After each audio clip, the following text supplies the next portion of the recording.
빌레몬서, 골로새서에 이어서 세 번째로 우리는 이제 믿음 말씀 학교로 에베소서로 들어가게 되었습니다. 우리가 이 성경을 조각조각 보다 보면 전체를 볼 수가 없어요.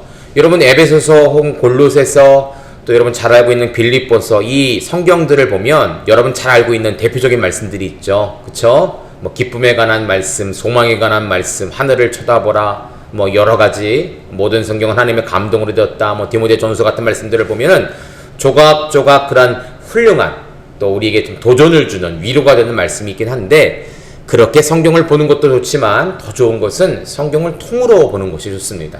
그래서 이 말씀이 왜 나왔는가? 왜 골로새서는 그렇게 충만이라는 단어를 많이 썼을까? 비밀이라는 단어를 왜 많이 썼을까? 그쵸? 용서라는 단어를 왜 많이 썼을까? 이런 의미들을 전체적으로 주다 보면 이 성경 전체가 주는 의미가 무엇인지를 깨달을 수가 있는 것이죠. 특별히 여러분, 지금 우리가 보고 있는 것은 바울 서신서입니다. 서신서는 편지글 있죠? 그쵸? 이 편지가 어떠한 목적이 있는지, 어떤 의도가 있는지, 또 이 편지에 기록된 여러 가지 부수적인 바울의 부탁과 위로와 또 그 당시 이 편지를 읽었던 사람들이 누군가에 대해서 정보를 가지고 함께 말씀을 보는 것이 성경 전체를 보는데 큰 도움이 된다는 사실이에요. 그래서 우리가 그런 의도로 이제 세 번째 책으로 에베소서를 들어가게 합니다. 에베소서의 주제는요, 성도의 정체성과 합당한 행함이다라고 그렇게 정해보았습니다. 이 에베소서는 골로새서와 비슷한 쌍둥이 말씀이라고 말씀드렸는데 특별히 에베소서에서는 무엇보다도 이 교회가 이 교회 안에 있는 성도들이 어떠한 정체성을 찾고 어떻게 행해야 될 것인가에 대해서 잘 표현하고 있다는 것이죠. 주제 말씀을 2장 10절 말씀으로 두었습니다. 우리는 그가 만드신 바라 그리스도 예수 안에서 선한 일을 위하여 지으심을 받은 자니 이 일은 하나님이 전에 예비하사 우리로 그 가운데서 행하게 하려 하심이니라. 아멘. 그러니까 하나님께서 우리를 만드셨다라는 것, 이 사실을 아는 것이 바로 성도의 전책성이고요. 그럼 왜 우리를 만드셨는가? 선한 일을 위하여 우리로 그 가운데서 행하게 하기 위해서다. 이러한 의미가 바로 여기 나오는 성도의 정체성과 합당한 생활이다 라고 볼 수가 있습니다. 그래서 이 에베소서 골로새 말씀을 잘 읽다 보면 교회가 건강해집니다. 그리고 가정이 건강해집니다. 왜냐하면 우리가 그냥 아빠가 되는 거, 그냥 엄마가 되고, 그냥 성도가 되고, 그냥 목사가 되는 것이 아니라 성경적인 목표는 누군가, 성경적인 성도는 누군가, 성경적인 부모님은 누군가, 성경적인 자녀는 누군가, 또 성경적인 부부는 무엇인가를 잘 알 수 있는 내용이 바로 이 에베소서 혹은 골로새서에 나와 있기 때문이라는 것이죠. 그래서 말씀을 계속해서 보도록 하겠습니다. 자, 우리는 이 골로새서, 이 빌레몬서 처음 할 때 이 말씀을 좀 나눴어요. 제가 이 강의를 할 때는 항상 에베소서가 먼저였기 때문에 지금 여기 들어가 있습니다. 나니아 연대기라는 그 영화, 동화에 나오는 이야기죠. C.S. 루이스라는 분이 굉장한 기독교 작가입니다. 근데 이분이 어른이 될 때까지, 성인이 될 때까지 하나님을 안 믿었어요. 늘 불신과 늘 질문을 가지고 그렇게 기독교를 반박했던 분인데 이분이 복음을 받아들이고 나서 놀랍게 변화가 된 것이죠. 그러니까 자기가 과거에 기독교에 대한 불신을 가지고 의문을 갖고 있던 모든 것들이 예수님을 만난 이후로 풀리게 된 거예요. 이 세상에 아직도 나와 같은 사람들이 많을 때 어떻게 하면 그들에게 복음을 쉽게 전달할 수 있을까? 내가 염려하고 내가 고민하고 내가 의심을 가졌던 모든 것들을 한번 쉽게 이것을 표현해보자. 그래서 그런 의도로 이러한 성경 동화라든지 영화의 어떤 극본이라든지 이런 것을 통해서 많은 자들에게 쉽게 복음에 대해 설명할 수 있는 아주 놀라운 능력을 가지고 지금 행하시는 분이세요. 이분이 나니아 연대기에서 이런 글을 썼죠. 처음에 이 신과 같은 존재가 세상을 창조하면서 이렇게 하는 거예요. 나니아, 나니아, 나니아, awake, love, think, speak. 일어나라, 깨어나라, 사랑하라, 생각하라, 말하라. 이 네 가지의 선포가 딱 들려지니까 이 없던 것에서 많은 것들이 생겨나는 거예요. 마치 천지창조와 같은 모습이죠. 그것을 비교한 거예요. 그것을 표현하고 있는 거예요. 뭐라고 합니까? 깨어나라, 사랑하라, 생각하라, 말하라. 우리가 하나님 말씀을 보는 것도 그렇습니다. 여러분, 하나님 말씀을 깨워서 보셔야 돼요. 그렇죠? 영혼이 깨고 내 육체가 깨어서 그 말씀을 봐야 됩니다. 그리고 그 말씀을 사랑해야 돼요. 주신 말씀을 사랑하고 어떻게 합니까? 생각해야 됩니다. 골똘히 왜 이 말씀이 나왔을까? 왜 이 말씀을 주셨을까? 생각하고 우리의 결론은 무엇이냐면 말하는 것이. 우리가 깨어나서 사랑해서 고민하고 생각했던 그 말씀들을 결국 뭐 해야 됩니까? 믿지 않는 자들에게 전하는 것. 이것이 바로 하나님의 말씀을 보는 성도들의 모습이라는 것이죠. 이 영합 초피원에 이러한 선포가 나와서 천지창조 같은 모습이 보여주는데, 이것은 우리 안에도 또 새로운 창조 아니겠습니까? 말씀의 창조, 영적인 창조, 재창조가 일어나는데, 깨어나라, 사랑하라, 생각하라, 그리고 말하라. 이 네 가지의 명령이 성경을 보는 자들에게 주시는 하나님의 명령이다라는 생각을 들어요. 자, 첫 번째로 들어가겠습니다. 우리 에베소 BRI죠. 기초적인 정보에 대해서 한번 살펴보는 시간을 갖도록 하겠습니다. 누가 이 책을 썼는가? 우리가 이 에베소서는 바울이 썼다라고 이야기를 하죠. 그리고 많이 들었고요. 그렇다면 실제적으로 정말 그럴까에 대해서 내 증거, 예증을 통해서 이 말씀 한번 살펴보도록 하겠습니다. 에베소를 보면요, 직접 자기 자신을 언급한 내용이 나옵니다. 나 바울은 내가 썼다, 막 이런 표현들이 나오거든요. 우리 같이 한번 읽어볼까? 에베소 1장 1절입니다. 시작. 하나님의 뜻으로 말미암아 그리스도 예수의 사도된 바울은 에베소에 있는 성도들과 그리스도 예수 안에 있는 신실한 자들에게 편지하노니 아멘. 내가 편지했다, 신실한 자들에게 편지했다 라고 하면서 누가 썼다고 합니까? 예수 그리스도의 사도된 나 바울은 이라고 표현하죠. 이 바울, 내가 신실한 성도들, 지금 이 에베소를 읽고 있는 에베소 교회 성도들에게 이 편지를 썼다 라고 표현하고 있습니다.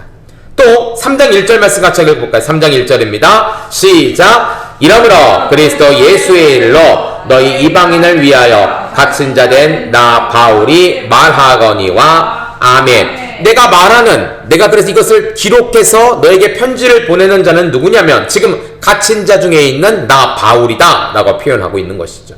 그렇죠? 그리고 1인칭 대명사 내가, 내게, 나를 이라는 표현들이 21번 제가 쭉 한번 세봤거든요. 15절에 한번, 16절에 한번, 3장 1절 한번, 3장 2절 한번, 3장 3절에 두 번 쓰였고요. 또 4장, 5장, 6장 이렇게 걸쳐서 나를, 내게 라는 표현들이 많이 쓰이고 있습니다. 그러니까 나라는 표현은 뭡니까? 이 편지를 쓴 사람이 분명히 나라는 거예요. 근데 나는 누구냐? 사도 바울이 뭐라고 합니까? 나 바울이 갇힌 자 중에 너에게 말하였고 내가 친필로 너에게 이 편지를 썼다라고 표현한 것을 이야기하고 있죠. 그래서 사도 바울이 이 글을 직접 썼다라는 식으로 우리가 이해하면서 이 책의 저자는 바로 사도 바울이다 라는 표현을 볼 수가 있습니다. 또 하나 에베소서를 읽다 보면 우리라는 표현이 참 많이 나와요. 우리. 자, 우리 한번 볼까요? 1장. 자, 2절 말씀 같이 읽습니다. 시작. 하나님 우리 아버지와 주 예수 그리스도로부터 은혜와 평강이 너희에게 있을지어다. 아멘. 그리고 여러분 3절, 4절, 5절, 6절, 7절, 8절, 9절 보면요, 우리라는 단어가 이거 보이십니까? 3절에 복을 우리에게 주시되, 그쵸? 4장에 우리로 사랑 안에서 나오죠? 5절에 우리를 예정하사, 그쵸? 6절에 우리에게 거저 주시는 바, 그쵸? 7절 우리는 이라고 나오고요. 8절 우리에게 넘치게 하사, 9절에 뭡니까? 우리에게 알리게 하사 라고 표현합니다. 그쵸? 이 우리라는 단어가 참 많이 나와요. 에베소서에서 33번이나 사용되고 있는데, 우리라는 것은 뭡니까? 그리스도 안에 한 형제된 나와 당신들, 또 나와 함께 지금 있는 이 동역자들, 이 모두를 표현하는 것이죠. 그래서 이 책은 나뿐 아니라 나와 함께한 동역자들과 함께 이 글을 썼다라고 볼 수가 있는 것입니다. 자, 두 번째, 저자의 상황과 자기 인식이에요. 한번 보겠습니다. 첫째, 사도 바울이 지금 감옥에 갇혀 있는 거예요. 3장 1절 조금 읽었죠? 우리 3장 13절 한번 읽어보고, 3장 13절, 시작! 그러므로 너희에게 고하노니, 너희를 위한 나의 여러 환난에 대하여 낙심하지 말라. 이는 너희의 영광이니라. 아멘. 3장 1절에는 갇힌이라고 표현하고요. 3장 13절에는 환난, 그쵸? 나의 여러 환난이다 표현을 합니다. 또 4장 1절 같이 읽습니다. 시작! 그러므로 주 안에서 갇힌 내가 너희를 권하노니 너희가 부르심을 받은 데 합당하게 행하여. 아멘. 사도 바울은 자신을 뭐라고 표현합니까? 갇혔다 라고 표현하죠. 갇힌. 또 6장 20절 22절 우리 같이 한번 읽습니다. 20절 22절 시작! 이 일을 위하여 내가 쇠사슬의 메인 사신이 된 것은 나로 이 일에 당연히 할 말을 담대히 알게 하려 하심이라. 나의 사정 곧 내게 무엇을 하는지 너에게도 알리노니 사랑을 받는 형제여 주 안에서 진실한 일꾼인 두기고가 모든 일을 너희에게 알리리라. 우리의 사정을 알리고 또 너희 마음을 위로하기 위하여 내가 특별히 그를 너희에게 보내었노라. 아멘. 사도 바울이 지금 두기고를 보낸 이유가 뭐냐면, 두기고를 통해서 이 서신을 전달한 이유가 뭐냐면 20절에 뭐라고 표현합니까? 쇠사슬에 매였다 라고 표현합니다. 자기가 직접 가야 되는데 가지를 못하는 거예요. 두기고를 통해서 이 서신서를 전달하고 있다는 것이죠. 이 에베소 6장까지의 말씀 가운데 3장 1절, 13절, 4장 1절, 6장 20절 이야기를 통해서 지금 사도 바울은 어디에 있다고요? 감옥에 갇혀 있고 쇠사슬에 매여 있다라는 상황을 알 수가 있습니다. 또 여러분, 자전적인 부분이 뭐냐면 3장 1절과 우리 3장 8절 말씀 같이 읽어볼까요? 1절 읽었으니까 8절입니다. 시작! 모든 성도 중에 지극히 작은 자보다 더 작은 나에게 이 은혜를 주신 것은 증량할 수 없는 그리스도의 풍성함을 이방인에게 전하게 하시고 아멘. 3장 1절에도 이방인을 위해서, 또 3장 8절에도 이방인에게 라고 표현합니다. 여러분, 자전적인 부분이 뭐라고 했죠? 자서전적인 내용이라는 거예요. 자기 자신을 돌아보면서 내가 어떠한 삶을 살았고 지금 어떠한 삶을 살 것이고 자기의 이야기를 하고 있는 거예요. 내 이야기를 하고 있는 거예요. 사도 바울이 3장 1절과 8절을 통해서 자기의 사명에 관한 이야기를 합니다. 나는 누구를 위해 부름받았다고요? 이방인을 위해. 지금 누구 때문에 이 감옥에 갇힌 거예요? 이방인에게 복음을 전했다는 이유만으로 또 여러 가지 상황으로 인해서 감옥에 갇혔는데 그런 자신의 상황에 대해서 이야기를 하고 있어요. 여러분, 이 에베소서가 바울의 쓴 시가 아니라면 누가 자기 이야기를 쓰겠습니까? 왜 누가 남의 이야기를 쓰겠어요? 그쵸? 사도 바울이 자기가 쓴 글이기 때문에 자기 이야기를 하는 거예요. 자기의 어떤 비전, 자기의 어떤 상황, 또 자기의 어떠한 자정적인 이야기들을 막 쓰고 있다는 것이죠. 또 여러분, 기도를 요청한 부분이 있습니다. 6장 19절 말씀 같이 읽습니다. 6장 19절입니다. 시작! 또 나를 위하여 구할 것은 내게 말씀을 주사 나로 입을 열어 복음의 비밀을 담대히 알리게 하옵소서 할 것이니 아멘. 자, 나를 위해 기도해달래요. 다른 사람이 썼다라면 사도 바울을 위해 기도합시다라고 표현했을 텐데 그러지 않죠. 뭐라고 합니까? 나를 위하여 기도해달라. 내가 지금 갇힌 자 중에 있지만 이 복음을 전파하는 일에 끝까지 이 일에 감당할 수 있도록 나를 위해 중보해달라고 표현하고 있어요. 그렇죠? 또 우리가 아까 읽었지만 두기고를 통해서 자신의 사정을 알려주겠다라고 표현하고 있습니다. 여러분, 정확하게 보면 뭡니까? 저자가 자기 자신을 직접 밝히고 에베소 통해서 내가라는 1인칭 대명사를 수시로 사용하고 또 자기의 상황에 대해서 언급을 하며 자기의 자존적인 내용, 자기 이야기를 이 성경을 통해 에베소를 통해 적고 있어요. 그리고 두기고에게 자기 사정을 통해서 에베소 교회에 있는 성도들에게 이것을 전한다라고 표현하는 부분을 통해서 이 에베소의 저자는 누구다? 사도 바울이다 라고 할 수가 있는 것이죠. 그러니까 무턱대고 목사님이 그랬대, 그래 사도 바울이 아니라 정말 읽어보니까 나라는 단어, 나 바울이라는 단어, 그리고 사도 바울의 가장 이 어려운 상황을 구체적으로 표현하고 자기 얘기를 표현하고 이런 것들을 보면 이 책은 사도 바울이 쓴 것이 맞구나, 그렇게 우리가 추정할 수 있다라는 사실이죠. 두 번째, 언제 어디에서 쓰여졌는가? 이것은 우리가 빌레몬서, 골로새서 나온 말씀과 동일합니다. 지금 사도 바울은 투옥된 상태예요. 좀 전에 읽었죠? 쇠사슬에 매였다, 갇혔다, 관란을 당했다 라는 말씀이 나옵니다. 그럼에도 불구하고 사도 바울은 뭘 할 수 있을까요? 복음을 전할 수 있는 상황이라는 거예요. 이 감옥에 갇혀서 외부와 소식이 끊기고 사람을 만날 수도 없고 그 복음을 전할 수 없는 아주 답답한 막힌 상황이 아니라 조금은 전달할 수 있는, 누군가를 만날 수 있는 그런 상황이라는 것이죠. 6장 21절에 두기고가 모든 일을 너희에게 알리리라. 그럼 뭐예요? 두기고를 사도 바울이 만났다라는 것이죠.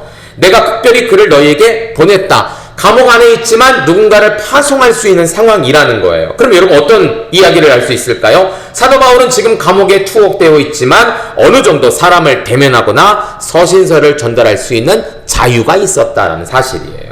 자, 여러분 이 표를 우리가 자주 봤죠. 그래서 세 번째 보고 있는데 사도행전과 바울 서신서를 토대로 한 바울의 감옥 생활입니다. 바울은 총 4번의 감옥 생활을 합니다. 빌립보 감옥 첫 번째 갇혔고요. 두 번째 예루살렘 감옥, 세 번째 가이사랴 감옥. 여기서 결판이 되지 않으니까 사도 바울이 황제를 만날 것을 상소를 합니다. 그래서 로마로 올라가게 됐죠.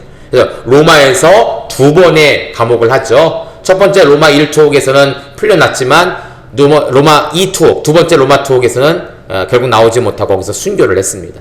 그래서 이 첫 번째 로마 감옥 가운데 쓰였던 많은 서신서들이, 그중에 대표적인 게 디모데 전후서, 디도서 같은 편지들이고요. 그리고 두 번째 이제 순교를 하면서 그때 썼던 서신서가 바로 디모데 후서예요. 디모데 전서와 후서는 앞뒤로 있지만 사실 분위기가 전혀 다르죠. 디모데 전서는 풀려날 것을 기대하고 있지만 디모데 후서는 풀려날 것을 기대하지 못합니다. 내가 여기서 순교할 것, 전제와 같이 부어질 것을 그가 예상을 하고, 분위기가 굉장히 다른 두 서신서를 이 디모데가 또 에베소 교회에 편지를 썼다라는 사실이에요. 자, 우리가 지금까지 보았으니까, 근데 이 에베소 교회, 이 에베소서를 어디서 썼는가 생각해 보면 빌립보 교회 감옥도 아니고, 그렇죠? 예루살렘 감옥도 아니고, 굉장히 짧은 시간이었기 때문에 하루 혹은 이틀 3일이었거든요. 가이사랴 감옥이라는 분들도 있어요. 근데 가이사랴 감옥 안에서는요, 물론 자유가 있었습니다. 친구들을 방문하기도 하고 또 여러 가지 서신서를 만날 수 있는, 전할 수 있는 루트가 있긴 있었어요. 그런데 이때는 로마로 가기 위한 여러 가지 재판의 상황 때문에 바빠서 이 서신서를 쓸 시간이 없었다라는 것이죠. 결국 우리가 알 수 있는 것은 무엇입니까? 이 로마 감옥 안에 황제를 만나기 전 2년 정도의 여유가 있었는데 가택연금, 셋집에서 가택연금인 상태에서 사람을 만나거나 편지를 전달할 수 있었다라는 것이죠. 그 감옥 안에서, 로마 감옥에서 만났던 사람이 바로 오네시모고요. 그쵸? 이 두 기구를 통해서 오네시모와 함께 골로새서, 에베소서 전달했다라는 것을 우리가 볼 수가 있습니다. 우리가 앞에서 봤기 때문에 여러분 이것은 계속 넘어가도록 할게요. 누구에게 쓰여졌는가? 수신자가 누구냐는 것이죠. 첫째로 에베소에 있는 성도들이라는 사실이에요. 우리 1장 1절에 아까 읽었죠? 뭐라고 합니까? 신실한 자들에게, 그리스도 예수, 에베소에 있는 성도들과 그리스도 예수 안에 있는 신실한 자들에게 편지한다라고 표어 있습니다. 구체적으로 에베소 교회 성도들이라고 이야기를 하고 있죠. 또 예수님을 변함없이 사랑하는 모든 자에게 이 편지를 썼다고 합니다. 우리 6장 24절 말씀 같이 읽게요. 6장 24절 같이 읽습니다. 시작. 우리 주 예수 그리스도를 변함없이 사랑하는 모든 자에게 은혜가 있을지어다. 아멘. 에베소 교회 있는 성도들뿐 아니라 예수님을 변함없이 사랑하는 모든 자에게 이 서신서를 썼다라는 거예요. 여러분 6장 24절의 근거로 지금 어디까지 왔습니까? 우리에게까지 온 것이죠. 이 편지의 원독자, 원래 이 편지를 읽는 자는 에베소 교회 성도이지만 추가적으로 이것이 폭넓게 확장이 되어서 오늘 6장 24절의 말씀처럼 예수님을 사모하는 변함없는 성도들, 오늘 믿음의 성도들도 이 편지를 함께 지금 읽고 있다라는 사실이에요. 자, 그리고 이방인들이 이 서신서를 읽게 되었습니다. 대부분의 이 다수를 차지하는 이방인들인데요. 여러분 제가 한번 썼죠. 하늘에 속한 자, 또 비밀, 충만과 같은 헬라적인 개념을 적극 차용하면서 그리스도의 복음을 설명하고 있다라고 표현합니다.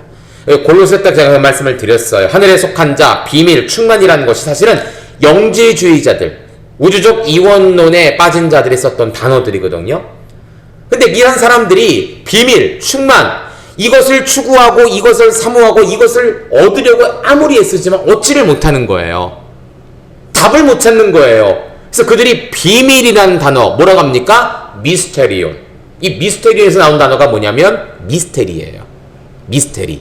여러분 7가지, 우리 전 세계 7가지 미스테리 혹시 들어보신 적 있으십니까? 어떻게 사막 한가운데 그런 스핑크스라든지 이런 피라미드가 세워졌을까? 미스테리예요. 알 수가 없는 거예요. 추정은 하지만 정확히 알 수가 없는 거예요. 이게 미스테리입니다. 이게 여기서 나온 단어예요. 이 당시 이 영주주의자들, 우주적 이원론에 빠진 자들이 비밀, 충만이라는 단어를 쓰면서 이 답을 좀 얻으려고 하는데 얻지를 못하는 거예요. 이제 사도 바울이 이 단어들을 차용을 한 것이죠. 그들이 자주 사용하는 단어를 가져와서 그래, 비밀, 충만, 나도 알아. 그런데 너희는 모르지? 우리는 이미 이 답을 알고 있어. 그 답은 누굽니까? 예수 그리스도다. 그분의 복음이다. 라는 사실을 변증하면서 이야기하고 있다는 사실이죠. 그래서 왜 비밀이라는 단어를 썼을까? 왜 충만한 단어를 썼을까? 이 기독교 단어가 아니라 헬라적인 개념의 단어인데 왜 그 단어를 썼을까? 그 당시에 에베소 교회 성도뿐 아니라 그 주변에 함께 있던 많은 이방인들에게도 이 서신서를 읽힘을 통해서 그들이 찾지 못하는 답을 예수님 안에서 찾도록 그렇게 이 서신서를 썼다라고 볼 수가 있는 것이죠. 또 두 번째, 너희라는 표현과 함께 그들을 이방인이라고 지칭한다. 예, 이 에베소 교회 안에 유대인 성도뿐 아니라 이방인 성도도 있었거든요. 또 그 교회 근처에 살았던, 그들의 모임 근처에 살았던 많은 주변의 사람들, 하나님을 알지 못하고 예수님을 알지 못하는 이방인들에게도 동일하게 이 서신서를 씀을 통해서 예수님께 돌아오기를 그렇게 소망했다라는 사실입니다. 결론적으로 보면 에베소 지역에 있는 교회이며 특히 유대인들과 함께 교회 공동체를 구성하고 있는 신실한 이방인 그리스도인들에게 보내는 편지라고 추정할 수 있다라고 볼 수가 있습니다. 자, 역사적 배경, 지리적 배경입니다. 이 에베소 지역은요, 현재 이즈미로, 터키 정도에 있는 이즈미르 주의 셀축 지역에 위치한 그런 도시입니다. 여러분이 이렇게 사진을 조그맣게 제가 올렸는데요. 보이실까요? 여기 셀축이라는 단어가 보이십니까? 이게 뭐냐면 지하철, 역입니다. 셀축역. 많은, 지금 발달이 됐어요. 그래서 지금도 많은 사람들이 거기서 방문을 하고 성지순례를 하는 현대적인 그런 장소가 되었죠. BC 1050년경 그리스의 이주민들이 에베소에 정착을 했습니다. BC 560년경에는 에베소 중심지는 아르테미스 신전 주위로 옮겨졌고요. 현재 위치는 BC 300년경 리스마코스 장관에 의해서 최초로 건립이 되었다고 그래요. 예, 소아시아의 수도가 바로 이 에베소입니다. 굉장히 중요한 위치를 차지하고 있는 그런 지역이에요. 로마 제국의 4대 도시 로마, 알렉산드리아, 안디옥, 에베소. 이 에베소가 들어갈 정도로 이 에베소는 굉장히 크고 발전된 도시였다는 것이죠. 로마는 에베소의 자치권을 인정했습니다. 군대가 주둔하지 않고요. 독자적인 행정관 두고 있고 민주적으로 선출된 정치기관 블레오, 민회관이라는 건 있는데 여러분 사도행전 19장 39절을 보면 아데미 소유가 일어났어요. 아데미요. 막 사도 바울이 거기서 기적을 일으키고 하나님의 복음을 전하니까 아데미 신을 찾는 많은 자들이 소유를 일으켰는데 그때 이 사도 바울이 이를 어떻게 처리할까에 대해서 민회관이 바로 그 당시 있었다는, 이게 바로 에베소 지역입니다. 그렇게 굉장히 발달된 지역이었고요. 또 유럽과 아시아를 잇는 거점 도시이고 교통, 산업, 무역의 중심지이고 극장, 목욕탕, 체육관, 도서관, 광장, 포장도로가 있을 정도로 굉장히 발달한 도시였다는 사실이. 그만큼 뭡니까? 사람들이 많이 몰려드니까 인종적으로 혼합이 된 거예요. 종교가 혼합되고 문화가 혼합되고 도덕이 혼합이 되는 일들이 있었다는 것이죠. 큰 원형극장이 있었고요. 제가 성교순례 영상, 또 갔다 온 영상을 다큐멘터리를 올린 걸 보니까 이 광장을, 이 원형극장을 TV를 통해서 보게 되었어요. 굉장히 크더라고요. 25,000명 정도를 수용하는데 우리 목동에 있는 잠실 야구장이 25,000명을 수용합니다. 그 당시 그런 큰 광장을 진 거예요. 뒤에 사진에 나오죠? 이게 바로 광장입니다, 여러분들. 지금 일부만 나왔는데 이 광장이 원형으로 쭉 이렇게 마치 야구장처럼 정말로 둘러싸여서 맨 밑에 낮은 곳에서는 뭔가 연설을 하거나 선포를 하거나 연주를 할 수 있는 그런 장소가 있고요. 25,000명이 모일 수 있는 엄청난, 그만큼 이 에베소 지역은 굉장히 큰 지역이라는 것이죠. 여러분 나중에 집에 가셔서 유튜브에다가 성지순례 에베소라고 한번 쳐보세요. 그러면 CTS라든지 CBS에서 이미 다녀오신 분들의 영상을 보면 오늘 설명한 이 이야기들이 아마 그대로 나올 것입니다. 이 에베소 굉장히 커요. 여기 공용 화장실이 있을 정도로. 이게 변기입니다, 여러분들. 뭐 설명 안 해도 아시겠죠, 여러분들? 이렇게 앉아갖고 힘내는데 같이 싸고 있어, 이야기하면서. 또 여기 땅에 묻힌 수로가 있습니다. 수로가 있다라는 것은 뭐예요? 물을 끌어들일 수 있는 그런 이미 시설이 되어 있다라는 것이죠. 여기가 이 광장이에요. 뒤에서 본 광장의 모습이고요. 여기 있는 길이 있는데 이 사도 바울이 이 길을 통해서 에베소 지역과 또 많은 곳에 복음을 전했던 성교순례 영상을 보면 이게 나옵니다. 제가 오늘 밴드 한번 올려드릴게요. 자, 여기가 이제 셀수스 도성원이라고 하는데 이게 왜 중요하냐면 여기가 바로 두란노입니다. 두란노 서원이에요. 여기서 사도 바울이 복음을 전했고 골로새에 있던 누구요? 빌레몬과 에바브라가 와서 여기서 하나님께 말씀을 사도 바울을 통해서 말씀을 듣고 회심해서 자기 지역으로 교회를 세운 것이죠. 이게 바로 이제 두란노 서원이라 불리는 곳입니다. 그만큼 굉장히 큰 도시였고 발달된 도시였다라는 사실이죠. 이 지역, 이 이오니아라고 하는 이 소아시아의 수도였으니까 얼마나 큰 도시였겠어요. 그렇죠? 우리나라의 서울과 같은 도시니까 얼마나 큰 도시였겠습니까? 근데 이곳에 무엇이 있었냐면 아데미 신전이 있었습니다. 아데미. 세계 7대 불가사의 나오죠, 그렇죠? 그 중에 하나인데 그 당시 127개의 기둥을 사용해서 지은 엄청난 크기의 신전입니다. 이 아데미는 좀 후에 나오겠지만 여신이에요, 여신. 우상입니다. 네. 자, 한번 볼까요? 이 당시의 문화, 철학, 종교적 배경이 무엇인가? 우리가 세 번째 계속 보고 있는데 아마 여러분 조금씩 이해를 하실 거예요. 혼합주의, 서로 다른 믿음들이나 그의 교리들을 섞으려는 시도다. 그래서 천사 숭배도 그래요. 원래 천사가 어디 나오는 개념일까요, 여러분? 구약에 나오는 개념이거든요. 근데 이 천사 나오는 구약의 개념을 어디다 합치면 다른 우상들과 합치는 거예요. 천사는 신이 아니죠. 영적인 존재는 맞습니다. 특별한 능력을 가진 것도 많아요. 그러나 어떻습니까? 인간이 천사를 숭배한다는 것은 불가능한 일입니다. 왜냐하면 지금 우리가 보기에는 천사가 굉장히 영적이고 큰 힘을 가진 것 같지만 천국에 가서는 어떻게 할까요? 천사가 우리를 수종드는 거예요. 예. 네, 천천히 다시 설명을 드릴게요. 그래서 천사라는 것은 구약적인 개념이고 유대인들이 쓰는 표현인데 거기에 혼합이 된 거예요. 그냥 천사는 어떠한 하나님의 전달자, 하나님의 사신으로서 여기는 것이 아니라 신격화하는 일들이 벌어지는 거죠. 왜 그렇습니까? 혼합이 되기 때문에 그래요. 혼합이 되기 때문에. 천국에 가면 천사가 우리를 수종듭니다. 우리 하나님의 자녀이기 때문에. 그쵸? 근데 인간이 천사를 숭배하는 거예요. 자, 이 당시 이제 좀 이따 천사 숭배 나올 테니까 이런 여러 가지 문화와 종교가 혼합이 되었다는 사실을 가지고 한번 말씀을 볼게요. 우주적인 이원론입니다. 여기 그림이 있는데요. 자, 하늘과 땅이 있습니다. 이 당시 헬라의 사람들은요, 이 우주적 이원을 통해서 이렇게 나눈 거예요. 자, 왜 이런 얘기가 나왔냐면 땅에 있는 사람들이 아파요. 전쟁이 나요. 그쵸? 그럼 사람들이 죽잖아요. 그런 모습들을 보면서 왜 신은 이렇게 아파하는 인간들에게 개입하지 않는가? 라는 궁금증을 가진 거예요. 궁금증을. 그러다 보니까 어떠한 결론까지 일어났냐면 하늘과 땅에 이렇게 7개의 층이 지어져 있고 그래서 신은 인간에게 전혀 개입하지 않고 인간도 신에게 접근할 수 없다라고 여기는 것이 바로 우주적 이원론. 이원이 뭐예요? 이분화, 나눈다라는 것이잖아요. 그렇죠?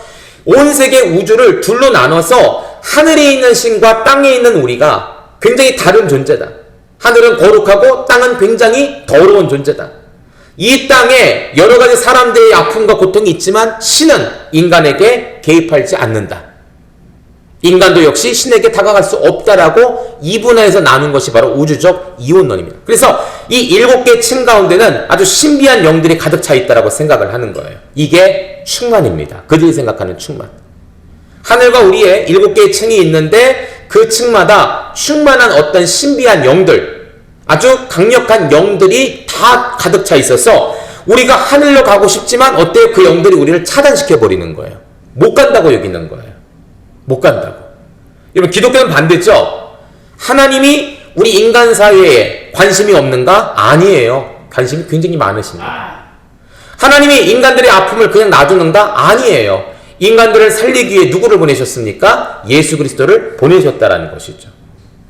헬라적 사람들은, 우주적 이원론의 사람들은 하늘의 7개 층에 신비한 영들이 가득 차서 하늘의 단계에 하나님을 만날 수 없다라고 여기지만 우리는 다르죠. 여기 있는 이 영들 다 뭡니까? 예수님으로 가득 차 있는 거예요.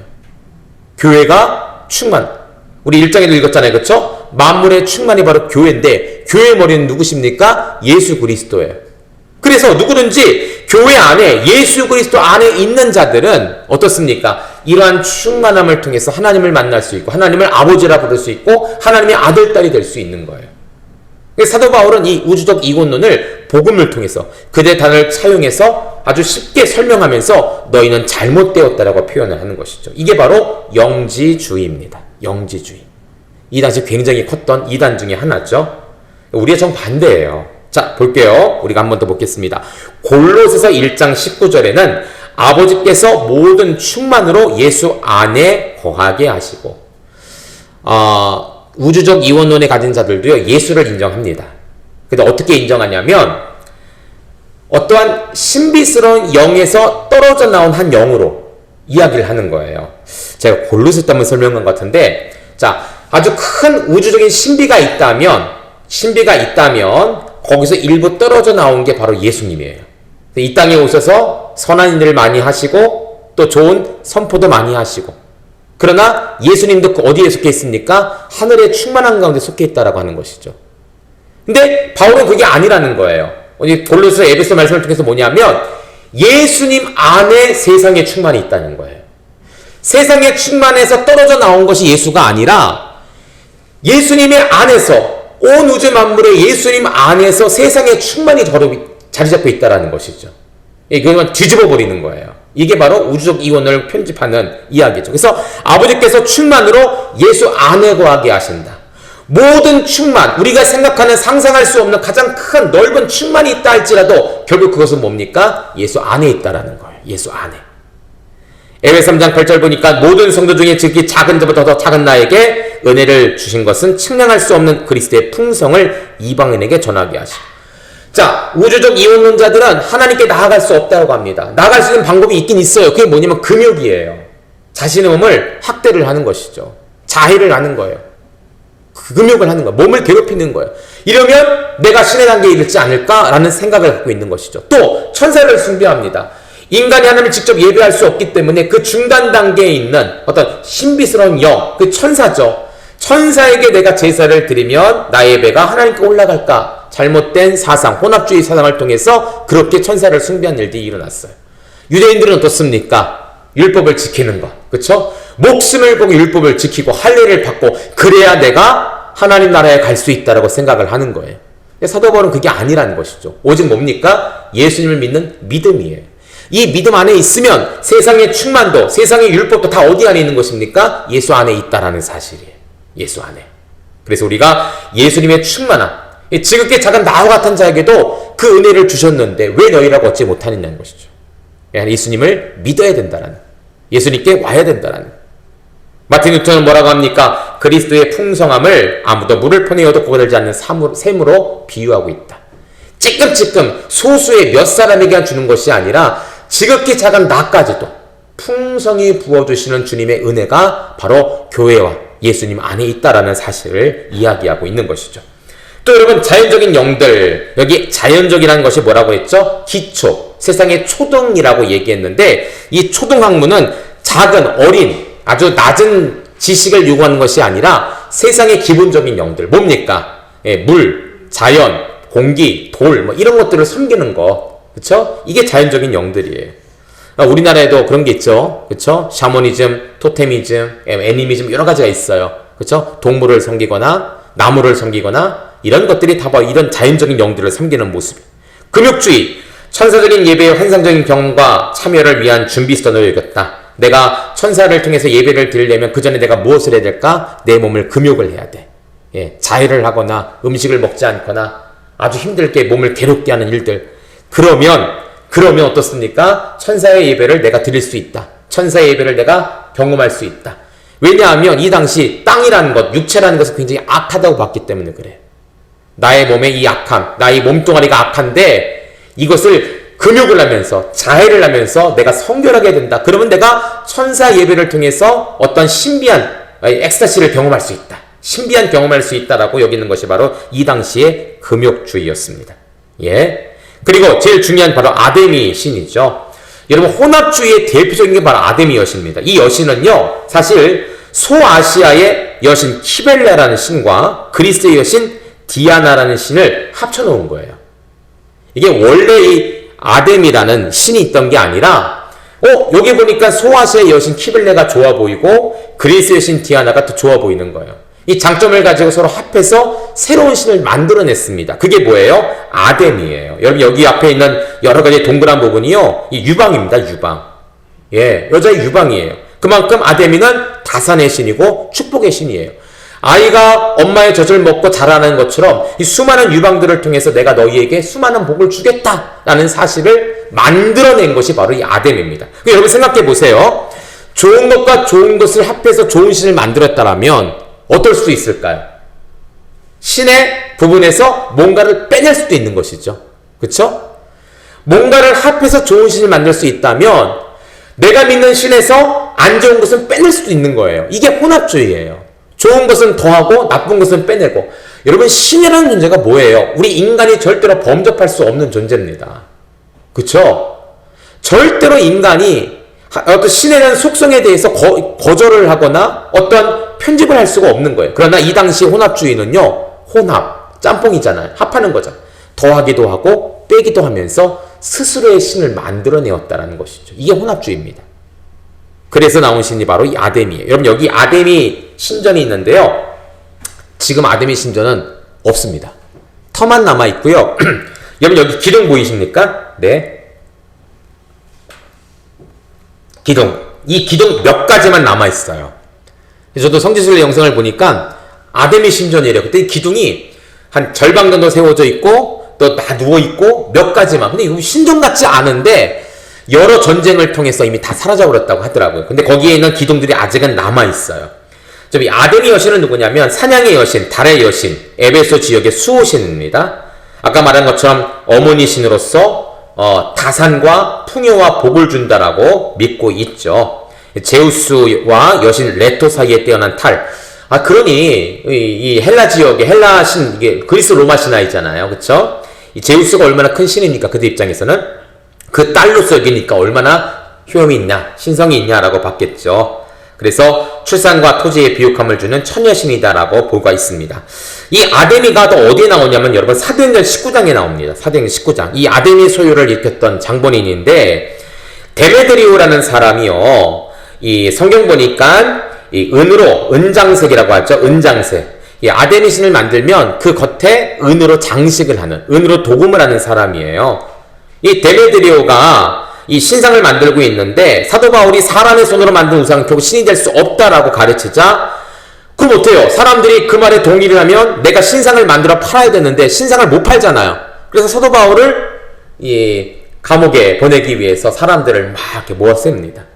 그때 이제 아담이 소유가 일어난 거예요. 많은 사람들이 아담이요, 아담이요, 아담이요 외치면서 아담이가 진짜 신이고 효용이 없는 신이 아니라 진짜 신이다라는 사실을 막 사람들에게 선포하는 그런 아담이 소유가 일어났는데 그때 나왔던 이 데메드리오가 바로 이 사람입니다. 네. 그러니까 성경에 이 아담이 여신이 증거가 되고 있다는 것이죠. 네. 또 보겠습니다. 자, 에베소 지역의 종교적 배경과 에베소서를 통한 선포입니다. 우리 골로새에도 이런 말씀이 나왔는데요. 자, 앞에 설명했습니다. 우주적인 이원과 결정론, 자연적인 영들, 쾌락주의, 금욕주의, 주술, 마술, 천사 숭배, 영주주의, 허탄한 신화와 족보가 나오는데 에베소서를 통해서 사도 바울은 어떻게 표현했냐면 다 그리스도 안에서 통일되게 하셨다. 예, 이런 여러 신들이 있잖아요. 여러 신들이 있고 여러 이론들이 있는데 예수님 안에서 이 모든 것을 다 통일시켜버린 거예요. 그쵸? 그리고 만물을 그 발아에 복종하게 하시고 만물에는 먼 충만하게 하시고 교회의 머리가 그리스도라는 사실을 전파하면서 우리는 모두 그의 몸이 된다라는 이야기를 하고 있는 것이죠. 이방과 유대가 한 몸으로 합해지고 교회가 이러한 지혜 또 이러한 하늘의 영적인 비밀을 깨달아 통치자들과 권세자들에게 알게 하는 것이 우리의 목적이다. 그렇죠? 이런 씨름은 교회에 남겨진 영적인 전쟁이다라는 사실을 이야기하고 있는 것입니다. 그러니까 에베소서에 맞는 많은 말씀들이요. 이 당시의 종교적인 배경에 배격하고 그것을 반대하고 그것을 제대로 알게 하기 위해서 이 에베소를 썼다라고 표현할 수가 있는 것입니다. 이 자세한 내용은 본문 들어가면서 보도록 할게요. 자, 내적인 증거, 사도행전 19장 2차, 3차 전도 여행 중에 사도 바울은 이 에베소 지역을 이렇게 언급을 합니다. 여러분 이건 나중에 한번 여러분 성경을 통해서 읽어보시면 좋을 것 같아요. 에베소, 당연히 에베소니까 에베소 지역이라는 이야기가 나오죠. 그쵸? 또 디모데 전서에도 에베소 지역이 이야기가 나옵니다. 디모데가 사역했던 장소가 바로 에베소 교회예요. 에베소 교회. 디모데 후서 때는 이제 두기고가 이제 체인지를 하고 바울에게 오지만 이 디모데 전서, 디모데 전후서 역시 다 뭡니까? 에베소 지역에 보낸 편지였다는 것이죠. 디모데 후서도 마찬가지고 요한 1서에서도 사도 요한이 밤모섬에 유배되기 전에 에베소에 머물 때 에베소 지역에 관한 이야기가 나옵니다. 성경에는 이 에베소에 관한 중요한 이야기들이 많이 나와 있어요. 여러분 나중에 한번 성경을 찾아보시면 읽으면 좋을 것 같습니다. 요한계시록에도 에베소에 관한 이야기가 나오죠. 자, 여러분 요한계시록에 보니까 이 7교회들 에베소, 서머나, 버가모, 사도, 두아딜라, 빌라델비아, 라오디게아 7개의 편지를 쓰는데 거기에 에베소 교회가 나옵니다. 이 에베소 교회를 뭐라고 하냐면 처음 사랑을 잃어버렸다라고 표현합니다. 처음 사랑. 여러분 에베소 교회는요 처음 사랑을 갖고 있던 교회예요. 칭찬받는 교회였습니다. 그런데 이 요한계시록에 쓰여질 당시에는 그 사랑을 잃어버린 것이죠. 뭐라고 합니까? 처음 행위를 다시 가져라. 그렇지 않으면 촛대를 옮기리라. 이 처음 행위가 뭘까요? 여러분 여기 에베소서 5장 2절을 보면 이렇게 나옵니다. 그리스도께서 너희를 사랑하신 것 같이 너희도 사랑 가운데 행하라. 그는 우리를 위해 자신을 버리사 향기로운 제물과 희생제물을 하나님께 드리셨다라고 표현합니다. 이게 처음 사랑이거든요. 예수님께서 너희를 사랑하신 것처럼 너희도 희생하며 헌신하며 이런 사랑을 증거하는 자들이 되라라고 에베소 5장 2절에는 표현하는데 이제 요한계시록에 와서는 이게 책망이 되어버렸어요. 왜 그 사랑을 잃어버렸다는 것이죠. 왜 그 사랑을 하지 않느냐는 것이에요. 너희가 이 사명 감당하지 못하면 어떡합니까? 촛대를 옮겨버리라. 그 교회 안에 예수님께서 계시지 않는다라는 거예요. 여러분 이것을 통해 무엇을 볼 수 있을까요? 에베소 교회는 디모데가 또 사도 바울을 통해서 아주 훌륭한 교회로 성장한 교회입니다. 그러나 처음 사랑을 잃어버린 교회가 되어버렸어요. 그만큼 뭡니까? 복음을 지키고 처음 사랑을 유지하는 것이 우리가 힘든다라는 거예요. 여러분 우리 성도들 마찬가지인 것 같아요. 목회자도 마찬가지입니다. 처음에 뜨거운 열심을 가지고 예수님 믿고 사역을 하고 교회를 열고 봉사를 하지만 어느 순간 어떻습니까? 마음 가운데 식어지는 게 느껴져요. 매너리즘에 빠지는 것이죠. 굉장히 나태해집니다. 게을러지고요. 하기 싫어요. 굉장히 큰 문제입니다. 여러분 에베소 교회도 이런 일이 있었다라는 거예요. 그만큼 내 믿음을 지키고 열정을 지킨다는 것이 얼마나 어려운 것인가를 한번 깨달아 보라는 것이죠. 촛대가 옮긴대요. 여러분 내 안에 예수님께서 옮겨지면 어떻습니까? 나는 아무것도 아닌 거예요. 하나님께 사람을 만드셨습니다. 진흙을 통해 사람을 빚으셨어요. 그 코에 뭘 넣으셨습니까? 생기를 불어넣으셨거든요. 근데 그 생기를 어떻게 한다고요? 옮겨버린다라는 거예요. 그럼 어떻게 되겠어요 여러분들? 못 움직이는 거예요. 못 움직이는 거예요. 여러분 보세요. 자동차가 움직이는데요. 자동차의 기름을 다 빼내버렸습니다. 그럼 자동차 어떡합니까? 못 움직이는 거예요. 자동차가 3천만 원, 5천만 원, 1억짜리 소용없어요. 뭐가 없으면요? 기름이 없으면, 가스가 없으면 소용없는 거예요. 우리가 그렇다니까요. 교회가 그렇다니까요. 번지락에 건물도 있고 목사, 장로, 권사, 집사 타이틀도 있어요. 그러나 내 안에 처음 사랑을 잃어버려서 내 안에 성령님께서 떠나가시면 나는 뭡니까? 그냥 멈춰진 차와 같다라는 거예요. 여러분 다윗이 범죄를 한 다음에 그렇게 회개를 합니다. 근데 그 회개 중에 본경가 뭔지 아십니까? 내가 벌을 받는 것 두려워하지 않았어요. 내가 진노를 받는 것 두려워하지 않았어요. 혹시 내가 왕에서 내려갈까? 그거 두려워하지 않았어요. 다윗이 그렇게 회개 기도하면 가장 두려웠던 것이 뭐냐면 주의 성신이 내게서 떠날까 두려웠다는 거예요. 이 중요합니다, 여러분들. 비슷한 말씀이에요, 다.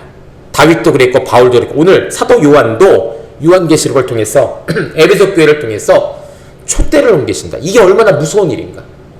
처음 사랑을 잃어버리고 회복하지 않으면 내 안에 주의 성신이 떠나버리는 거예요. 떠나버리면 나는 무엇이 될까요? 멈춰버린 차와 같아요. 그냥 하나의 진흙덩어리와 불과하지 않는다는 것이죠. 여러분 신앙의 열정을 늘 유지할 수 있어야 돼요. 신앙의 열정을. 날마다 여러분들 새벽 예배 드릴 때 이게 뭐냐면 나의 영적인 온도를 체크하는 거예요. 새벽 예배 쉽지 않습니다, 여러분들. 새벽 예배 한다는 게 얼마나 대단한지 몰라요. 우리 좀 우스갯소리겠지만 우리 젊은 아가씨들, 여자 청년들 전도사님이 대시하거나 이러면 굉장히 싫어한대잖아요. 전도사님이 싫은 게 아니라 목회자 사모가 되면 새벽 예배 해야 되고 이게 어렵잖아요. 새벽 예배 어려워요. 어렵습니다. 근데 그것을 한다? 여러분 대단하신 거예요. 성전에 나오던 여러분 온라인 들어있는 분들 대단하고 봐요. 교회 오면 성전에 오면 어쨌든 왔으니까 내가 해야 되는 건 맞는데 집에는 얼마나 많은 방해가 있습니까, 여러분들? 안 그랬습니까, 여러분? 온라인 드리는 분들 눕고 싶고, 그쵸? 또 손포하고 싶지만 또 소리가 나가면 안 되니까, 그쵸? 이어폰 꽂고 자그만 소리 듣고 조그만 소리 선포하는, 그런데도 불구하고 그 예배 시간을 지켜요. 대단한 거예요, 여러분들. 새벽 예배 대단한 겁니다. 근데 새벽 예배는 뭐냐면 나의 영적인 온도를 체크하는 거예요. 내가 지금 말씀의 온도가 몇 도인가, 기도의 온도가 몇 도인가. 떨어지면 안 돼요. 떨어지면 주의 성령이 떠납니다. 이 온도를 유지해야 돼요. 사람의 체온이 37.6도, 37.5도 유지되잖아요. 그쵸? 우리의 영적인 온도도 유지가 돼야 돼요. 이 영적인 유지를 위해서 우리가 새벽 예배를 하는 것이고, 저녁 기도를 하는 것이고, 주일 예배를 드리는 것인데, 여러분 날마다 새벽 예배를 드리면서 여러분들 온도를 체크하셔야 돼요. 온도를. 내가 사랑이 식지는 않았는가? 말씀이 식지는 않았는가? 찬양이 식지는 않았는가? 구제하고 섬기는 일이 식지 않았는가? 식으면 어때요? 다시금 부집혀야 돼요. 처음 사랑을 잃어버리지 않도록, 촛대가 떠나가지 않도록, 주의 성령이 떠나지 않도록 우리 안에 그 온도를 유지해야 된다는 것이죠. 사도 바울은 이것을 말하고 있는 거예요. 이 첫사랑을 유지해라. 끝까지 유지해라. 우리 교회도 이런 유지하는 교회가 되었으면 좋겠습니다. 자, 언제 교회가 세워졌는가? 공통적인 이야기가 많이 나오죠. 사도행전 2장 9절에 오순절 성령 강림 때 많은 자들이 예루살렘에 모였습니다. 이방인 성도들도 모였어요. 이방인 그리스도인들도 모였습니다. 이방인 유대인들도 모였습니다. 그래서 모여서 오순절을 지키는데 때마침 그때 마가의 다락방에 오순절의 성령의 역사가 일어나죠. 사도행전 2장을 보면 그때 많은 자들이 각기 나라별로 큰일에 대해서 말을 한다고 합니다. 여러분, 우리가 방언 그러면은 알아듣기 힘든 뭐 다다다더더 이런 게 방언이라고 생각하는데, 사실 원래 처음 방언은 뭐냐면 언어 방언이었어요. 언어 방언. 실제로 있습니다. 저도 이제 기도원을 가거나 또 학교에 채플 시간에 신학교 때 하다 보면은 영어로 기도하는 분이 있어요. 영어로. 부럽더라고요. 네. 부럽더라고요. 영어 방언이 와서 영어로 방언, 어떤 분 히브리어 방언을 하는 분이, 히브리어를 잘하지 못하는데 히브리어 방언을 하고 중국어 방언을 하고, 예, 저도 가끔 이렇게 언어 방언 나올 때가 있는데 동남아 쪽 어딘 것 같아요. 예, 이렇게 아름다운 방언은 아닌데 그런 것 같아요. 언어 방언이었어요. 왜 언어 방언이었냐면 각 나라별로 하나님의 큰일, 이게 뭐예요? 예수 그리스도 복음을 선포했던 거예요. 그래서 각 지역에서 왔던 사람들이 깜짝 놀라는 것이죠. 어찌 된 일이냐? 아니 어찌 저 사람들이 우리나라의 말을 가지고 이야기를 하느냐? 이게 놀랬던 거예요. 이게 그들 눈에는 혀에 불같이 갈라지는 막 역사가 안 보였겠죠. 기도에 전념하고 기도에 힘썼던 그들에게만 보였던 특별한 역사인데, 다른 외부의 사람들이 깨달은 것은 우리나라, 우리 지역의 말로 그들이 지금 이야기를 하고 있다는 거예요. 한 곳에 사람들이 모였는데 각기 다른 나라 말로, 근데 내 나라 언어가 들리는 거예요. 이게 신기하고 이게 놀란 거예요. 근데 곰곰이 들어보니까 뭡니까? 예수 그리스도의 복음이었다는, 하나님의 큰일, 예수 그리스도의 복음. 이때 이 이야기를 들은 많은 자들이 예수님을 알게 되었고 예수님을 믿게 되었습니다. 그리고 오순절이 끝나고 각자 자기의 나라로 가서 거기서 바로 공동체를 모임을 가지게 된 거예요. 그게 바로 교회들의 개척이죠. 이게 바로 이겁니다. 아마 그때 많은 자들이 거기서 은혜를 받고 예수님을 만나고 가서 교회를 교회를 개척했을 것이다 라고 생각합니다. 어느 정도 일리는 있지만 확실한 내증은 없어요. 두 번째는 뭐냐면 사도행전 18장 보면 2차 전도 여행 말기에 브리스길라와 아굴라와 함께 에베소에 들렸다가 브리스길라 아굴라만 남겨놓고 에베소를 떠나게 되었죠. 그 당시 교회가 있었던 것은 아닙니다. 교회가 있었다면 남겨둘 필요가 없죠. 그러나 그 당시 아직 기독교인들이 있었고 예수님을 아는 자들이 있었기 때문에 이들을 관리하고 이들에게 예수님에 대한 복음을 전하기 위해서 브리스길라와 아굴라를 이 지역에 남겨뒀다는 거예요. 사도행전 19장 보면 3차 전도 여행 무렵 에베소에서 어떤 제자를 만나서 성령을 받았느냐 했더니 성령이 뭐냐? 그는 묻는 거예요. 세례는 받고 예수님도 알지만 성령의 세례를 받지 못한 것이죠. 예수님의 이름으로 세례를 주고 성령이 누군가에 대해서 알려주었습니다. 이게 바로 AD 53년이에요. 자, 사도행전 19장 20장 보면 사도의 바울의 3차 전도 여행 3년간 에베소에 사역을 합니다. 이때 두란노 소원에서 말씀을 전하고 그 지역에 왔던 에바브라와 빌레몬이 복음을 듣고 지역에 가서 교회를 개척한 것이죠. 이게 보자 보면 2차 전도여행 말기부터 3차 전쟁 초기인 AD 52년부터 54년 사이에 아마 이 교회가 세워졌을 것이다 라고 볼 수가 있습니다. 무슨 말이냐면 브리스길라와 아굴라와 바울이 에베소에 도착을 했는데 교회가 없었어요.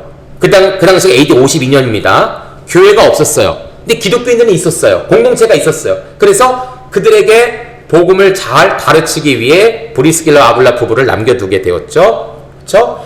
AD 53년에 성령 받았냐 했더니 받지 못했대요. 성령의 세례, 예수님의 세례를 가르쳐주고 이제 비로소 어떻습니까? 모인자들로 하여금 교회를 개척한 거예요. 이게 AD 53년입니다. 교회가 개척됐으니까 어떻습니까? 틀이 있잖아요. 이제 성교비를 전달할 성도들 있잖아요. 그래서 사도 바울이 AD 53년, 55년, 2년간, 3년간 이 에베소 지역에 머물면서 교회가 있으니까 교회와 함께 두란노 소원에서 복음을 전하게 되었다라는 것이죠. 그래서 아마 AD 52년부터 53년 2차부터 3차 사이에 에베소 교회가 본격적으로 기존에 공동체가 있었지만 교회로서 이제 본격적으로 개척이 되었을 것이다 라고 보고 있는 것입니다. 누가 교회 구성원인가? 우리가 계속 봤죠. 유대인과 이방인들이다. 자, 2장 11절부터 21절까지의 말씀을 보면 바울은 구약의 선민과 신약의 그리스도인들 모두가 그리스도의 축복을 누릴 수 있음을 선포하고 있다. 그래서 아마 에베소 지역의 유대인과 이방인들이 함께 이 교회 구성원이었을 것이다 라고 볼 수가 있습니다. 우리 2장 11절 12절 우리 밑에 나와 있죠. 같이 한번 읽어볼까요? 시작. 그때 너희는 그리스도 밖에 있고 사람이라 약속의 언약들에 대하여는 외인이요 세상에 소망이 없고 하나님도 없는 자이더니 이제는 전에 멀리 있던 너희가 그리스도 예수 안에서 그리스도의 피로 가까워졌느니라. 아멘. 나중에 이 말씀이 본문 가운데 나오는데 그때 자세히 보고요. 한마디로 표현은 이것입니다. 그때가 언제입니까? 예수님 믿기 전에는 너희가 그리스도 밖에 있었다라는 밖에. 그러나 이제 약속의 언약들에 의해서 너희도 어떻게 됩니까? 하나님과 가까워지는 예수 그리스도의 피로 가까워졌다라고 표현하죠. 이게 누구에 있습니까? 이방인들이에요. 이방인들. 외인에 대해서는 외인 밖에 있는 사람들이죠. 율법과 어떠한 정통에 의해서는 그들이 밖에 있었지만 이제는 뭡니까? 그리스도의 피로 인해서 가까워진 그리스도 안에 있는 중요한 일원이 되었다라고 표현하고 있어요. 그래서 사도 바울은 이 에베소 지역 가운데 유대인 성도와 함께 이방인 성도도 함께 보면서 이 선서를 썼다라는 것이죠. 또 가족 구성원, 아내, 남편, 자녀, 부모, 종들, 상전들이 또 똑같이 나옵니다. 또 성령을 모르는 어떤 제자들, 모르는입니다. 어떤 제자들, 아마 요한의 제자들일 것이다. 요한의 제자들, 성령에 대해서 알지 못하는데 사도 바울이 여기서 성령에서 가르쳤다라고 표현을 하고 있죠. 교회 가지는 장점과 강점 조금만 더 나가고 오늘 모임 마치겠습니다. 우리 비아라를 오늘 끝내려고 했는데 끝낼 수 있을 것 같아요. 자, 보겠습니다. 강점, 신실한 자들이 있었다. 아까 1장 1절에 뭐라고 합니까? 신실한 성도들. 그쵸? 1장 1절에 그렇게 나와요. 성도들이 신실했다라는 것이죠. 그런 이유가 있어요. 여러분, 사도 바울이 2차 전도 말기에 브리스길라와 아굴라를 내려놨는데 이 부부가 참 신실한 부부였습니다. 물질적인 후원만 하는 것이 아니라 목회자였어요. 이 부부가. 오죽하면 이 부부를 평신도인데, 그쵸? 평신도인데 이 부부를 에베소라는 지역에 남겨두고 사도 바울이 떠났겠습니까?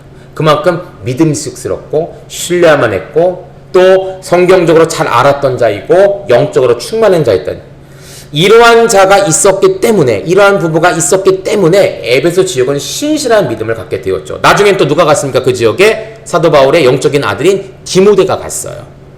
그러니까 브리스길라와 아굴라 또 디모데에 의해서 좋은 하나님의 아름다운 교회가 이루어지게 되었다라는 것이죠. 여러분, 교회가 부흥하고 성장하려고 또 튼튼해지려면 이런 신실한 성도들이 있어야 돼요. 예, 그래서 여러분들이 먼저 그러한 성도들이 되셔야 됩니다. 제가 전도여행을 떠나도 집사님 오늘 찬양 좀 하시죠. 권사님 말씀 좀 하시죠. 그러면은 똑같이 할 수 있도록, 그렇죠? 잘 배우세요. 그러니까. 그래서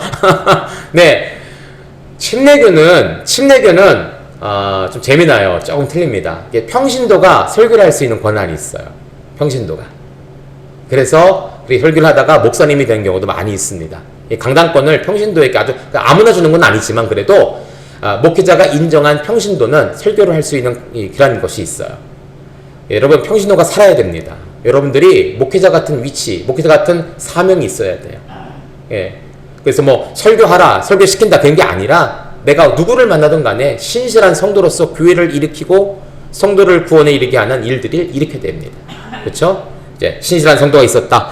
또 주 예수 안에 있는 성도들 향한 사랑이 있었다. 1장 15절 같이 읽어볼까요? 에베소 1장 15절 시작. 이로 말미암아 주 예수 안에서 너희 믿음과 모든 성도를 향한 사랑을 나도 듣고. 사도 바울이 감옥 안에 있었는데 에베소 지역의 소식들을 들은 거예요. 어떤 소리를 들었습니까? 성도를 향한 사랑이 있었다. 서로 사랑하는 거예요. 1년도에 2년도에 맨날 싸우는 게 아니라 서로 사랑하는 거예요. 목사님, 권사님, 장로님 서로 싸우고 다툼이 있는 것이 아니라 서로 사랑하는 거예요. 있는 자 없는 자 서로 사랑하는 거예요. 나눠주고 베푸는 아름다운 모습들이 바로 이 에베소 지역 가운데 있었다라는 사실이죠. 또 지혜와 계시의 영을 받았다. 1장 10절 같습니다. 시작. 우리 주 예수 그리스도의 하나님 영광의 아버지께서 지혜와 계시의 영을 너희에게 주사 하나님을 알게 하시고 아멘. 말씀을 잘 배웠습니다. 말씀을 잘 배운 터 위에 무엇이 임한 거예요? 지혜와 계시의 영이 임하게 된 거예요. 여러분, 교회가 세워지고 교회가 가장 먼저 우선시 둬야 될 것은 바로 복음입니다. 말씀입니다. 다른 게 아니에요. 물론 찬양, 은사, 봉사, 섬긴, 다른 문화 다 좋아요. 그러나 말씀의 토대가 되지 않으면 절대로 그것은 성장할 수가 없습니다. 여러분, 사도 요한이 끝까지 남아서 좀 엄청난 것을 보았잖아요. 물론 사도 바울도 하늘의 계시를 보고 삼천천에 올라갔긴 했지만 인류의 마지막, 예수님의 다시 오심, 천상을 본 것은 사도 요한입니다. 사도 요한이 왜 그런 일을 감당했을까라고 어떤 분이 곰곰이 생각해 보니까 어떤 목사님 그러시더라고요. 사도 요한은 유대인이었습니다. 그렇죠? 유대인이면 뭐예요? 성경에 대해서 능통한 자예요. 율법에 대해서 능통한 자예요. 사도 요한이 예수님을 만났을 당시는 아마 청소년기가 아니었을까라고 얘기하는 분도 있습니다. 청소년기에서 청년기로 넘어가는 아주 젊은 나이였다는 것이죠. 어려서 젊은 나이에 이르기까지 무엇을 했습니까? 하나님 말씀을 통해서 공급을 받았어요. 그랬던 요한이 오순절 마가 다락방에서 무엇이 임했습니까? 성령이 임하게 된 거예요. 튼튼한 어려서부터 젊은 나이에 하나님의 말씀을 통해 무장된 그가 하나님의 성령을 받으니 이제는 뭐가 됐습니까? 예수님의 다시 오심을 바라보면서 마지막 날 있을 일들을 환상을 통해 보는 그런 일을 감당할 수 있었다는 것이죠. 그래서 그분이 그렇게 설명하시더라고요. 어려서 우리 자녀들에게 말씀을 가르치는 게 이게 중요하다는 것이죠. 어려서부터 사도 요한처럼 이 젊은 나이 때, 어린 나이 때 말씀을 통해 무장이 되고 이제 그가 회심하여 성령의 세례를 받으면 성령님을 통해 받으면 이 아이들이, 이 자녀들이, 이 다음 세대가 어떻게 됩니까? 주님의 다시 오심, 마라나타를 준비할 수 있는 자녀가 될 것이다. 그렇게 설명하시는지가 이해가 되더라고요. 근데 여러분, 폭넓게 보면 그렇습니다. 우리가 하나님의 말씀이 먼저 돼야 돼요. 하나님의 말씀이 먼저 우리 안에 무장돼야 돼요. 그리고 성령님이 임하시면 거기에 놀라운 폭발의 역사가 일어납니다. 화약이 준비되고 불이 임했을 때 그것이 만나면 폭발이잖아요. 그렇죠? 화약이 바로 성경입니다. 하나님 말씀을 먼저 배운 거예요. 디모데를 통해서, 브리스길라와 아굴라를 통해서 복음을 듣고 복음을 배웠어요. 거기에 하나님의 영이 임하니 뭐합니까? 지혜와 계시의 영이 그들 가운데 임하고 그들이 어떻게 되었다고요? 하나님을 알게 되었다. 이게 얼마나 큰 축복일까요? 이 그들의 장점이었습니다. 바울과 관계가 깊었고요. 이미 예수님을 배웠어요. 그렇죠? 브리스길라 아굴라 통해서 또 그리스도의 사랑을 받았고 성령의 능력도 알게 되었다. 사도 바울의 관심과 사랑을 받고 있었다. 이러한 충실한 교회가 바로 에베소 교회였어요. 그러나 약점도 있었습니다.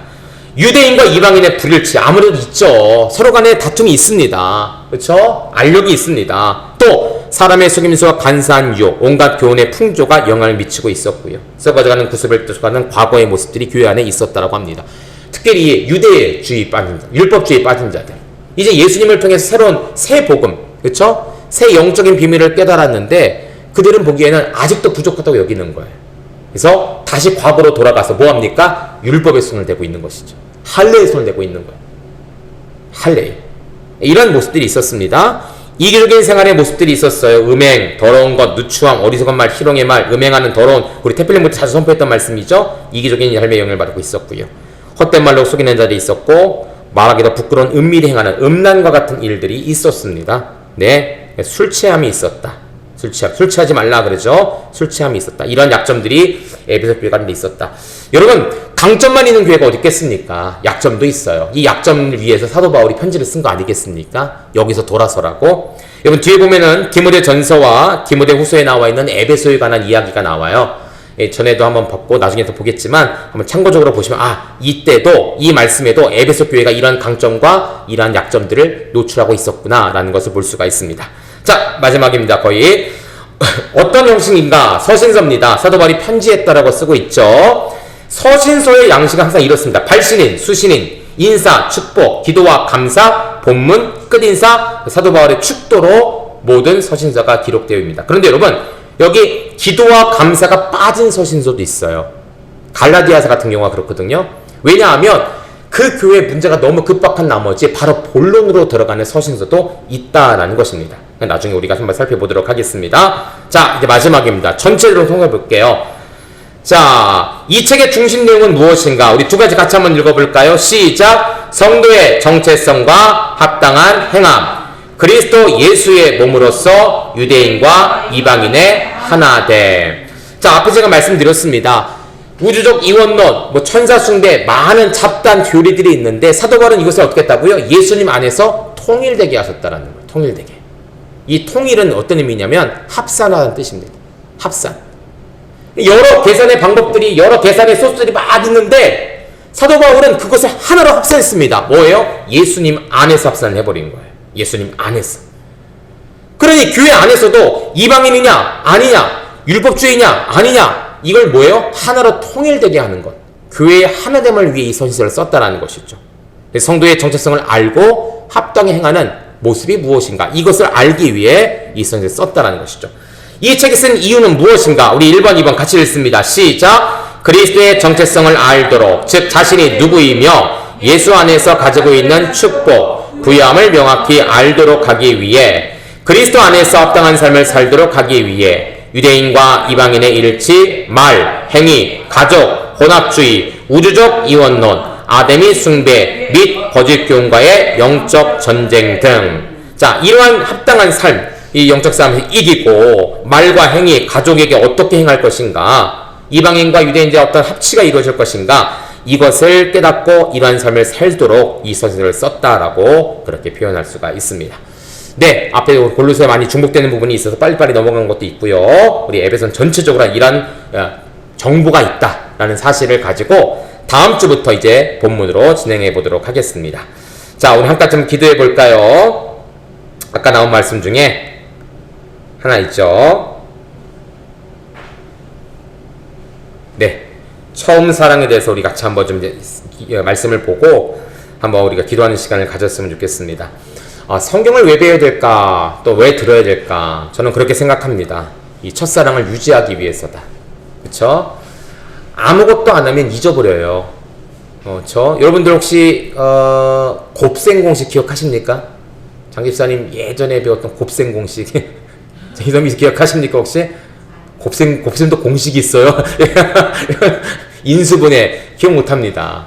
못해요. 네, 왜냐면 안 쓰기 때문에. 그게 다 당연한 거예요. 쓰면 기억합니다. 아마 수학을 전공했던 분이나 수학을 공부하고 있는 친구들은 기억할 거예요. 왜? 쓰기 때문에. 하나님의 사랑도 그런 것 같아요. 내가 첫사랑을 받았지만 사용하지 않으면 잊어버립니다. 잊어버려요. 그쵸? 내가 아내를 칭찬하고 남편을 칭찬하고 자녀를 칭찬하는 것 예전에 했겠죠. 그런데 안 하면 잊어버려요. 잊어버리면 더 안 하게 됩니다. 우리의 첫사랑 잊어버리지 않도록 우리가 그래서 새벽 예배를 하는 거예요. 맥체인을 하는 거예요.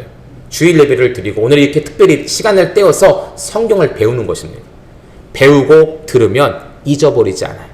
배우고 들으면요, 그것이 계속 기억납니다. 사과가 영어로 뭡니까? 애플이요. 왜 기억나겠습니까? 막 공부 아니에요. 자주 썼기 때문에 그래.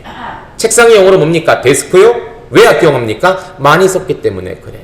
하나님 말씀 멀리 있지 않습니다. 어려운 것이 아닙니다. 바다 끝에 있는 것이 아니에요. 우리에게 가까이 있습니다. 우리 입에 주셨습니다. 여러분, 자주 들으시고 자주 선포하시고 자주 배우셔야 돼요. 그러면 잊어버리지 않습니다.